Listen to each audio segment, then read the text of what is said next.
Brenton, what you gain out of that today against a tough, hardened Finals top side? Nothing. Don't gain anything. Just go home now. Get ready for next week. Anything you can learn from the contest?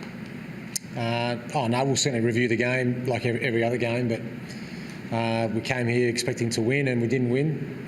Played really poorly, so we'll lick our wounds and get on with beating Essendon next week. It looked early in the last quarter, you got within 2 points, they had a man down. Yeah, we played some really good footy in patches, but then we just couldn't string it together for 4 quarters. So when the rain came in, we got to within 2 points, and then they were just a bit cleaner around the footy and they're a bit sharper around the contest. And we probably left too much to too few today. We didn't have a really good team performance. What we've had probably the majority of the season's been 22 contributors. I think probably Geelong had that today, even though they lost Corey and Johnson. But we just had maybe 2 or 3 players who were outstanding, and probably not enough from the rest. Brent, do you think those 2 goals from Andrew Mackie, they just almost seem to be a psychological blow to your side more than after you've had that? Yeah, they're important goals. I mean, we were really coming at them, and the momentum in that third quarter, we took it into the last, got within 2 points, and then we just, when Mackie got those 2 goals, I think, it just felt like that was going to be too tough from them. But we certainly fought the game out, and you can't be disappointed if you play a way that you just throw yourself at every contest. But we sort of just picked and chose a bit too much today, and there were times when we didn't play well, and there were times when we played really well. But against the good side, you have to play well for 4 quarters. How much do you put that down to Geelong's pressure, particularly in the first half? Yeah, their pressure was good. Certainly we turned the ball over. We scored the first 2 goals of the game, and then their pressure around the ball. They got attacking mid-turnovers and punished us. They got Hawkins one out a lot. We just couldn't seem to get there to help, and we probably. We didn't handle their pressure well. We coughed it up by hand. We're not normally a handballing side, but I know at half time the ratio was 1-to-1, so we have to learn how to absorb that pressure a bit better and kick the ball forward when the pressure's really coming, not over finesse and be too cute with the ball. Just on that kick to handball, obviously it's been a key focus since you've come to the footy club. Is that something you believe holds up in finals if you can kick the ball more? Yeah, we probably didn't kick the ball today when we had opportunities to do that, and their pressure was pretty intense. They tackled well. We certainly coughed it up when it was important that we kick the ball forward. So we'll certainly learn from that. Geelong did that to Essendon last week and it worked, and they did it to us today and it worked as well. Structurally, it was a real challenge for you today, obviously with Source not in the team. Had to throw Benny Rutten up forward for a while. Yeah, it was a pity to lose Jacobs because he's been great for us all year. But at the same time, I thought McKernan and Jenkins did a pretty good job. We still won clearances, but we just couldn't hurt them by scoring from our clearances. So we'll certainly review that. But I was pretty happy with McKernan and Jenkins today in the ruck. Where's Jacobs at? Is it just a 1-week injury or okay? Yeah, you wouldn't expect him to miss next week, but we don't want to take a risk with him. He didn't play today. He maybe could have played, but it's just not worth it this time of year, taking a risk with such important players. And obviously the other big man is Kurt in the side. Hopeful of him back next week as well still? Or?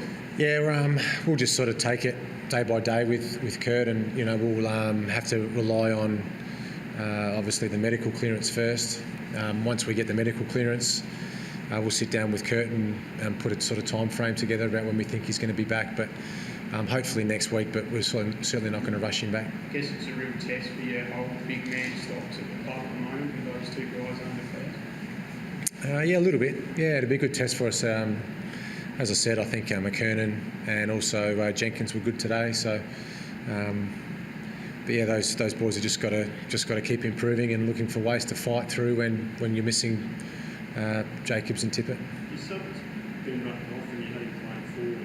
Did you feel like you were one tool too many, or were you just trying to find? No, I thought Hawkins got the better of Rutten early, then we threw Talia onto him, and it looked like we had one tall too many down back, so we didn't get much forward of the ball today, so we just thought we'd try Rutten forward, kicked a goal, but then with Symes as the sub and no injuries, it probably felt with the conditions coming in that we were just one tall too many.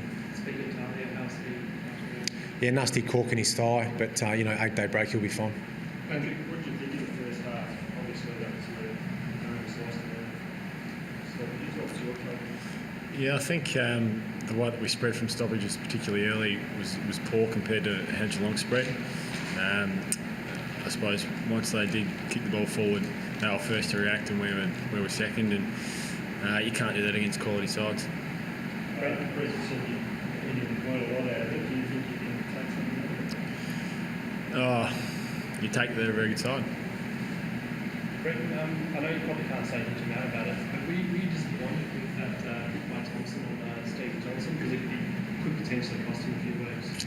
Was I disappointed with the hit on Stevie Johnson by Scott Thompson? that was the first one of the game. Yeah, listen, I'll have to go back and have a look at it. I know he was pushed into him, but yeah, I'm not sure. I'll have to look at it. Haven't seen it. If he was to miss, like, you guys do seem to rely on that sort of central forward, like Paddy and Thompson and all that in there. How damaging is it for you over these next few weeks running into the finals? Our midfield's been really good this year. They've been red hot for the majority of the season, and I still thought Thompson, Dangerfield, Sloan, those guys were still very good today. Even Wright. So yeah, we can't afford to lose anyone really, but we've got good depth there. Was it instruction to be quite physical from the first bounce, today? Oh, it always is. We're a ruthless side, and we play on the edge. We certainly play hard contested footy. That's just the way we play. So yeah, it was there for most of the day.